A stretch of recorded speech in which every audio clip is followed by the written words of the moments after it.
del día de hoy.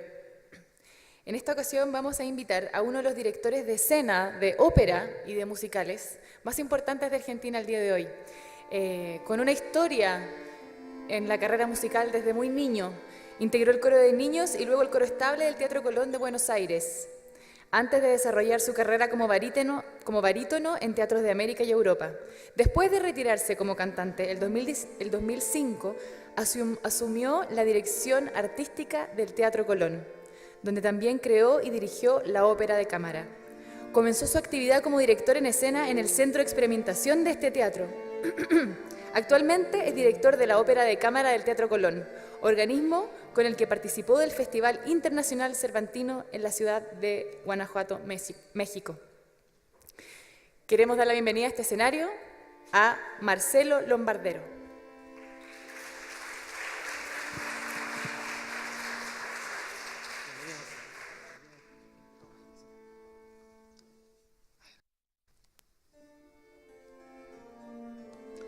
Muy buenos días. En principio, muchas gracias por esta invitación a la gente de CityLab Latinoamérica. Es un enorme placer y una experiencia nueva para mí. Es la primera vez que hago una cosa así que estoy bastante nervioso. No es la primera vez que estoy en un escenario, está claro, pero es la primera vez que estoy en este tipo de cosas. Para comenzar, les quiero explicar que ese video que está atrás son solamente algunos fragmentos de algunas obras que yo he puesto en escena en los últimos años. Les cuento qué es esto. Eso es una apuesta de la Coronación de Popea de Monteverdi. Y si vamos a hablar de ópera, está bien que empecemos por Monteverdi, que este año se cumplen 450 años de su nacimiento y fue el padre de la ópera.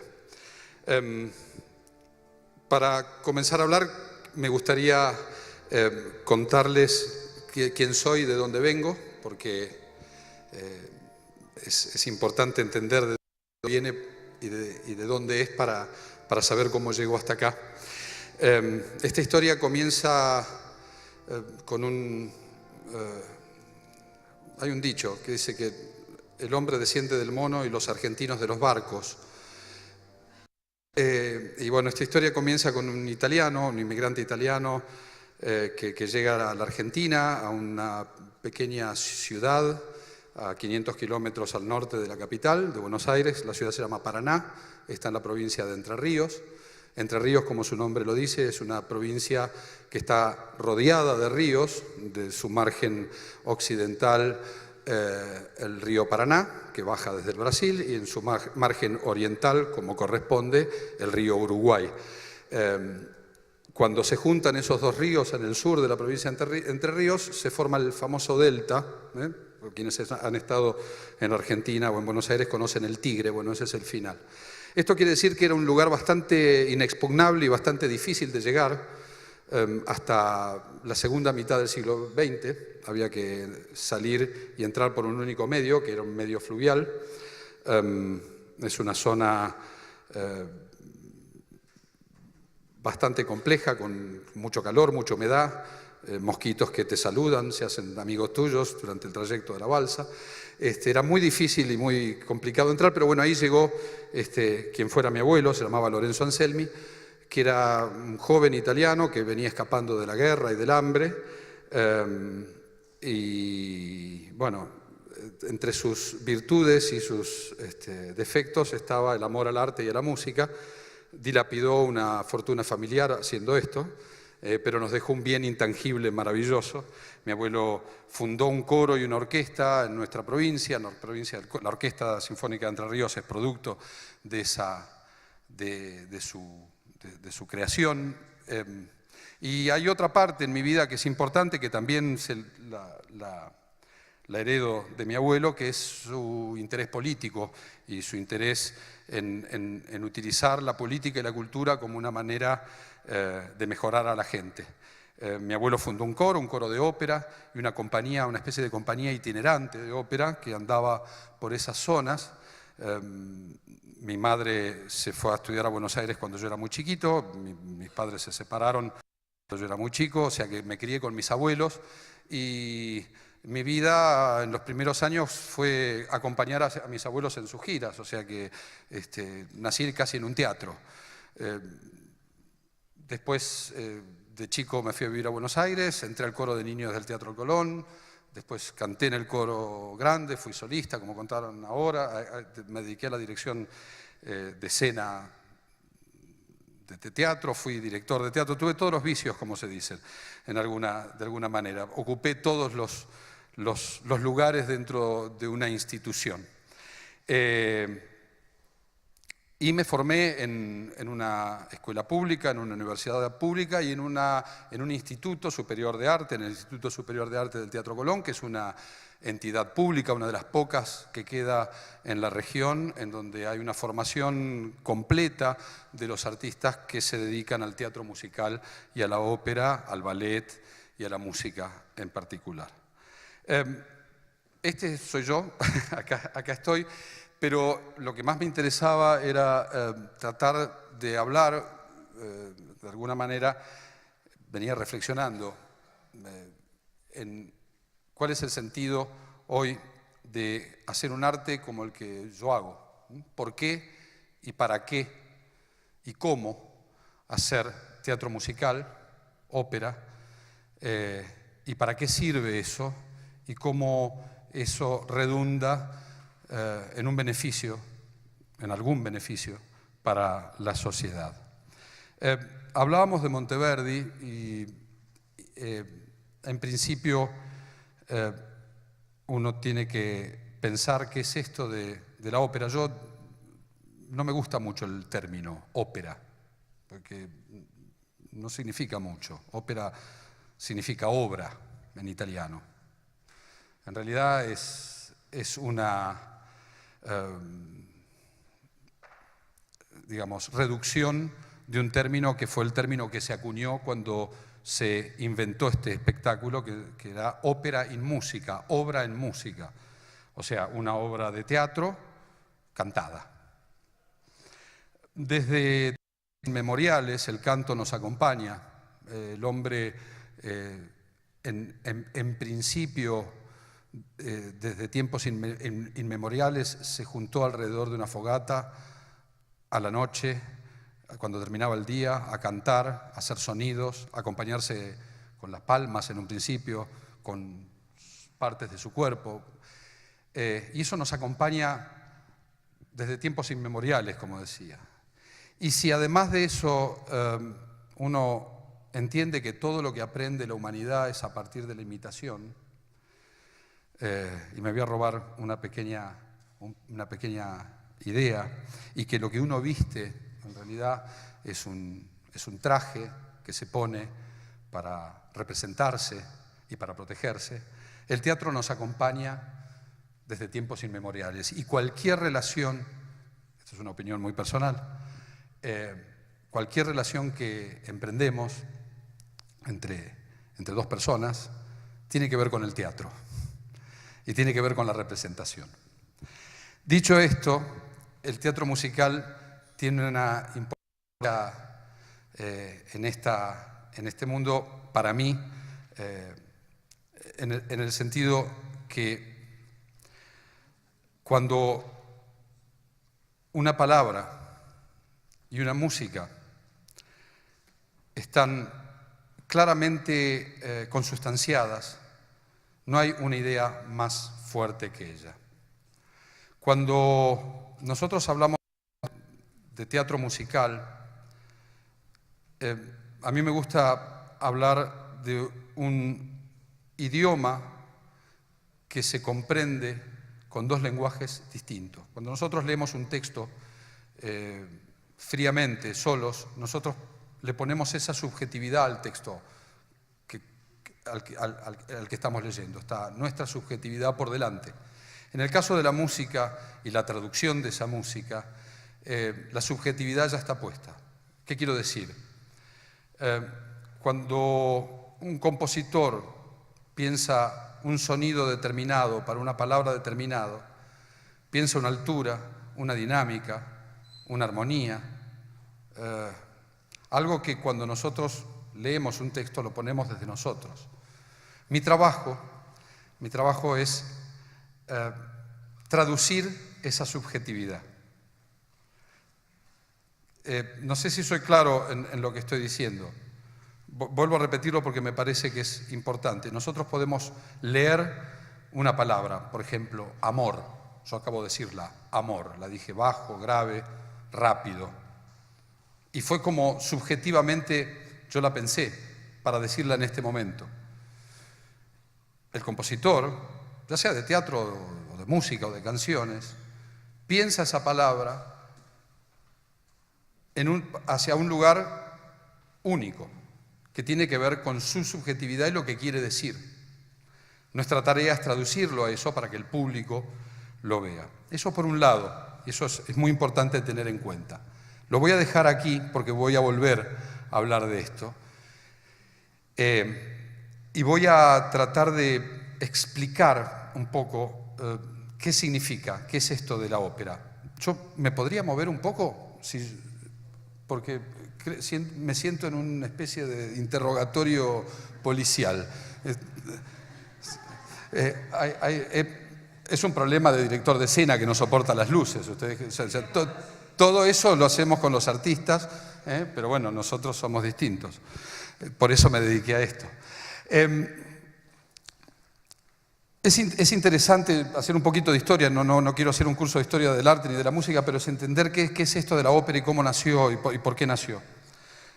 La ópera es el resultado de un gran malentendido, un grandísimo malentendido.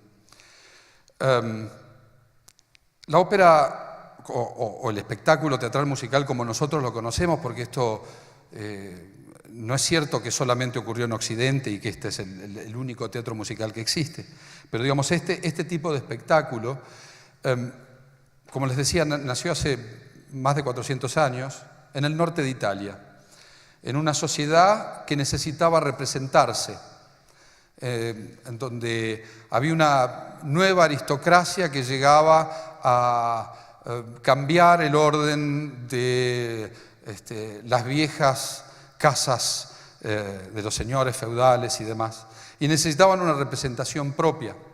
Y despreciaron a la salida,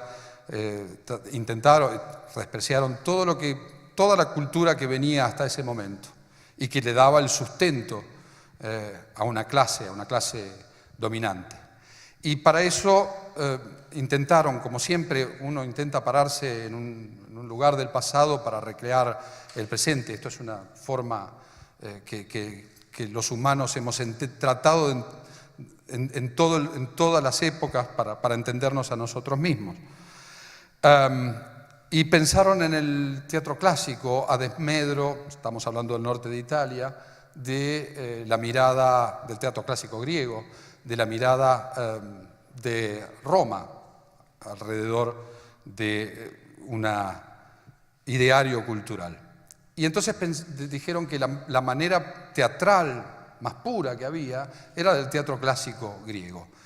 Y entendieron que en esos espacios grandes, en los teatros greco-romanos, podría hablar de una manera normal. Entonces tuvieron que inventar una forma de declamar.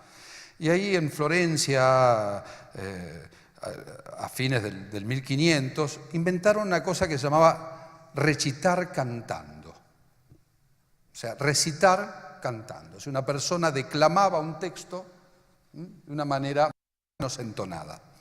Y hubo un tipo absolutamente genial, que es el que compuso esta ópera, La Coronación de Popea, que a eso le agregó canciones y danzas. Y inventó una cosa absolutamente nueva y novedosa, un espectáculo que cambió la manera de mirar el espectáculo occidental en los próximos 400 años, hasta ahora, ¿no?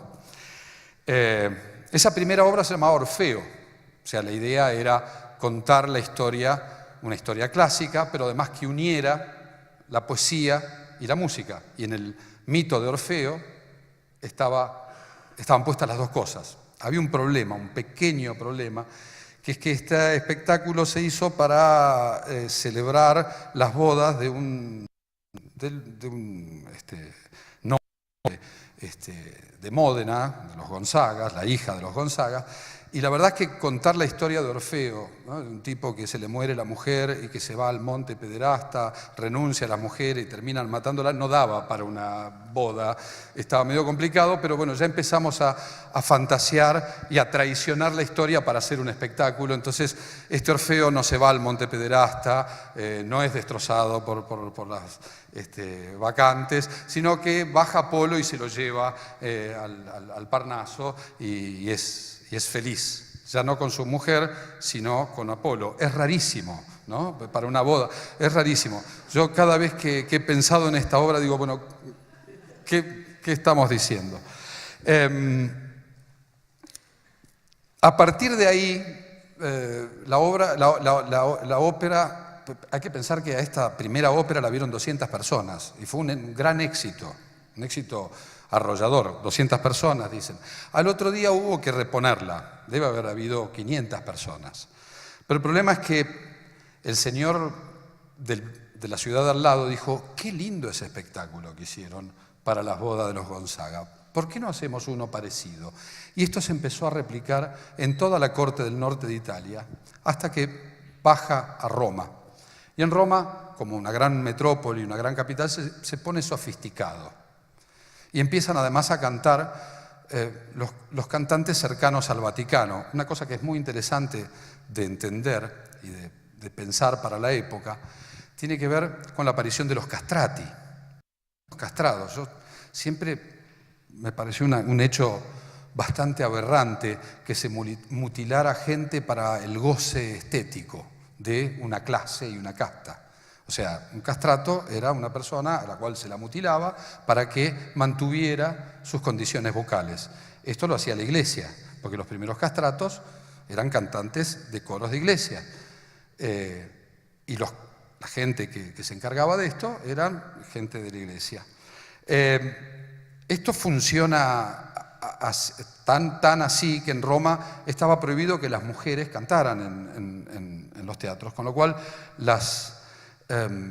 los roles femeninos eran cubiertos por castratos jóvenes. Hoy nos parece una aberración espantosa eso, ¿no? Pero era la forma en cómo Occidente se divertía en esos años. Los castratos llegaron a ser famosísimos. Hay un gran choque cultural que tiene que ver con la Revolución Francesa, por eso es importante entender que la ópera acompañó todos nuestros procesos de cambio.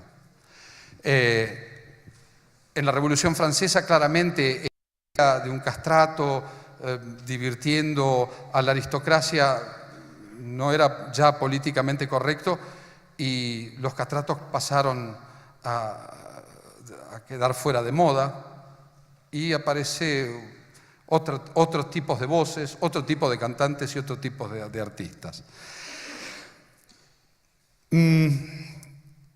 Como ven, estoy hablando del pasado y cómo eso se convive con, bueno, esta imagen es una imagen bastante moderna, pero ustedes vieron, yo estaba haciendo una obra que se llama La coronación de Popea, los personajes son Nerón y Popea y estaban vestidos como ahora y demás. Yo soy un convencido de que todo este tipo, que es el arte de representación y sobre todo estas obras del pasado que hablan de nosotros, porque en realidad los temas de la ópera son los temas de la humanidad, el amor, la pasión, la traición, la política, no son otros temas. El teatro clásico, lo mismo, por eso la vigencia de autores como Shakespeare, como Molière, como Brecht, hoy en medio del siglo XXI. Pero la única oportunidad que tiene este género, para mí, es la resignificación. Y yo creo en esa palabra, que quiere decir resignificar una historia del pasado que nos habla a nosotros. Eso por un lado. Y la resignificación además del género. Yo soy un convencido de que el género operístico, en este caso del teatro musical, tiene solamente una oportunidad, que es la de generar nuevas óperas que hablen de nosotros, con otra música. Alguien va a decir, sí, existen los musicales. No es lo mismo. No es lo mismo. Y no tiene que ver con un hecho de calidad artística o un hecho peyorativo en sí, hablar de la musical en contra de la ópera, sino que tiene que ver en un sentido un poco más profundo, digamos, en el hecho, siempre un hecho artístico también es un hecho comercial. Es innegable que una persona que hace una puesta en escena necesita que el público vaya a verlo y de esa manera vender entradas, sostener la producción y que se haga. Esto está claro y siempre es necesario. Ahora, el punto en este sentido, me parece, de la resignificación y del género, a diferencia, y hacer una diferencia entre lo que es el musical comercial puro, digamos, un espectáculo puesto al servicio de un entretenimiento rápido, sencillo, seguro y que haga rápidamente una recaudación, a un espectáculo que hable de nosotros, que además de eso nos ponga a nosotros en tela de juicio como sociedad y como seres humanos, y que además de eso intente avanzar, o sea, en un punto experimental, que vaya un paso más adelante de lo que cómodamente en nuestras butacas podemos ver, es otra cuestión. Hay óperas que hablan de todo, hay óperas que hablan de nosotros y hay óperas que hablan del pasado. Pero en algún punto todos estos grandes mitos nos tocan. Yo empecé, se paró el video, no sé si se paró porque se rompió, porque lo hice mal, o si podía seguir, aunque sea así, se murió. Murió. ¿Eso me quiere decir que murió? Sí. Bueno. Se llama Iván García y es venezolano, me va a acompañar toda la charla. ¿Perdón? Y se está suicidando porque es Séneca. Es bueno que... sí. ¿Perdón? ¿Me quedan 2 minutos? ¡Wow! Y yo pensé que no iba a poder hablar ni nada. Bien, me quedan 2 minutos, es muy difícil decir algo en 2 minutos, más que despedirme. 5, ok. En 5 puedo despedirme y darles mi teléfono para que me llamen y me pregunten. Mi experiencia personal en este sentido es que es necesario, claramente, que nosotros seamos emprendedores, como aquí se plantea, pero es solamente posible una estructura de este tipo si el Estado está presente. Nunca, en términos culturales, una persona sola es posible, a partir de sí misma, crear con libertad un hecho artístico. Y el Estado, en ese sentido, siempre es garantía de pluralidad y de democracia y de aperturas de voces. Las sociedades, a mi manera de ver, con estas instituciones, me quedó una parte importante de entender qué son estas instituciones. Aquí en esta ciudad, en este país, hay una institución maravillosa que se llama el Teatro Municipal de Santiago de Chile. Y es importante entender por qué está ahí y por qué hoy sigue existiendo una institución como esa. Cualquier ciudad moderna a fines del siglo XIX, a principios del siglo XX, para ser moderna y pujante necesitaba una institución como esta, un teatro de ópera. Era importantísimo porque de esa manera una sociedad, como se entendía en esos años de progresismo, se entendía que una metrópoli moderna tenía que tener un templo en donde se representaba a sí misma, en donde se miraba, en donde había un foyer, en donde nos mirábamos las caras y donde había un cruce social.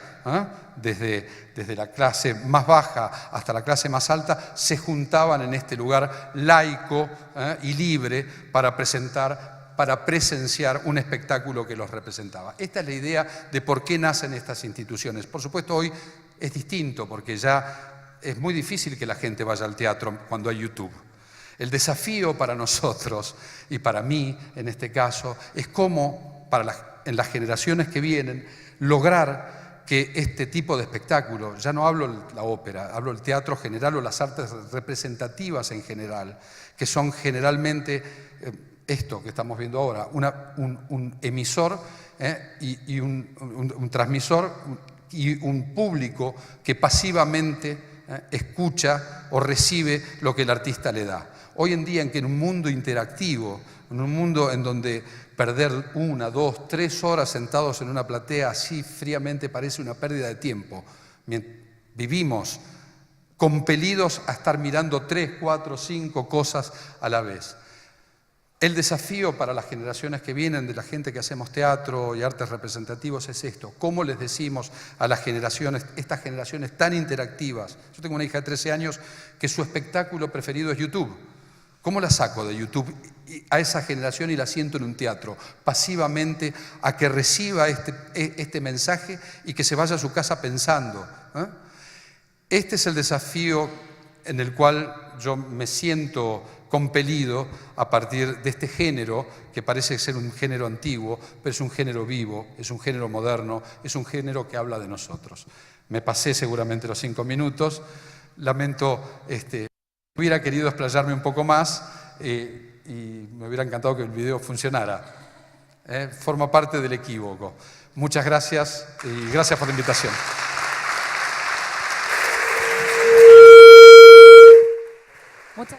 Marcelo, te vamos a dar un pequeño reconocimiento y vamos a invitar a George Lever, director de City Lab, para que te cuente un poquito más de qué se trata el reconocimiento que te llevas hoy. Bueno, Marcelo, ¿cómo estás? Sí, muy breve, muchas gracias, Marcelo. La verdad es que todos los años tenemos un pequeño reconocimiento para los autores que nos acompañan en este escenario y quise entregarte yo el primero, dado que tú eres nuestro primer invitado internacional que abre ya oficialmente lo que es el City Lab de esta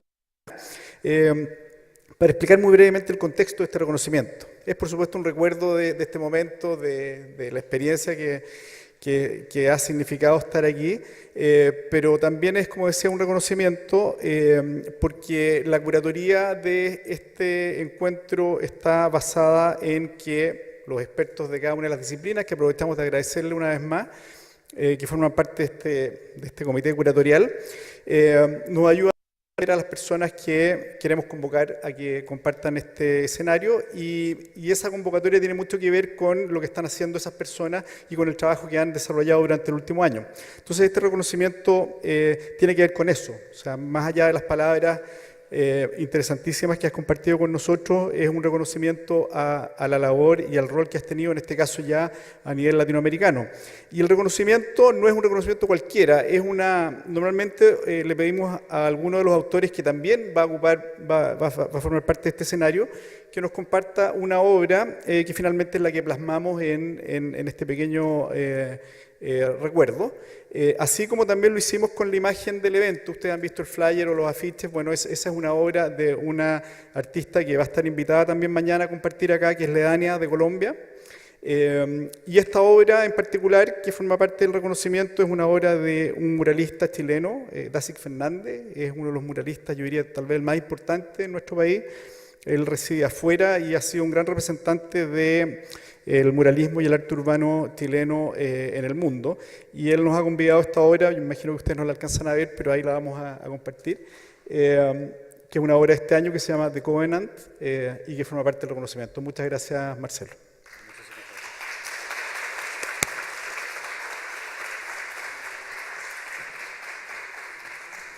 Muchísimas gracias. Una última cosita puedo decir. Nombré al Teatro Municipal de Santiago de Chile, pero hay una institución también de la cual yo formé parte y me parece importante hablar aquí, que hace mucho por esto de lo que yo acabo de hablar. Yo tengo la suerte de haber uno de los fundadores, junto con Andrés Rodríguez, de una institución que se llama Ópera Latinoamericana, que tiene su sede aquí en Santiago de Chile y que nuclea a todos los teatros que hacen este género en Latinoamérica.